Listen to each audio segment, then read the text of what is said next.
Welcome to IRS Payroll Tax Form Update 2019. So first, let's talk about what we're going to review today.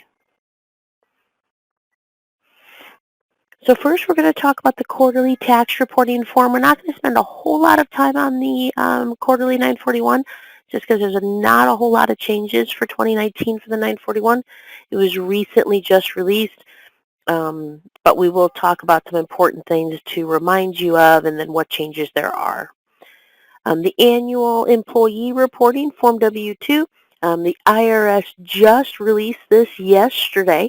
So again, minimal changes, but I will make you aware of a couple of those.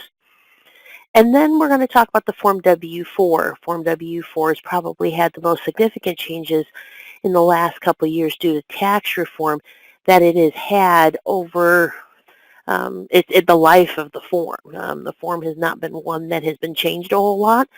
So, we're going to spend more time probably talking about that form than any of these forms because it is probably the one that has the most questions currently.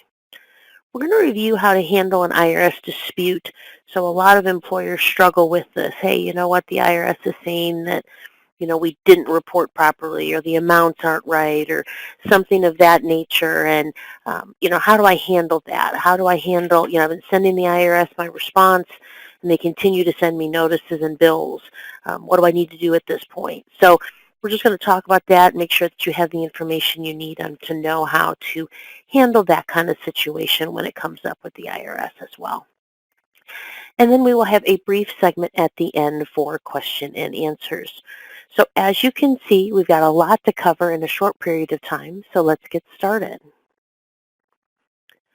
So the quarterly Form 941. So the quarterly Form 941 is your quarterly tax reporting form.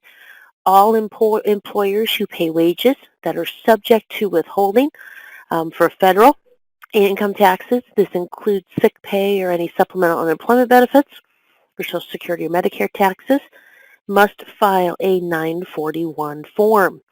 It must be completed each calendar quarter by the last day of the month following the end of the quarter.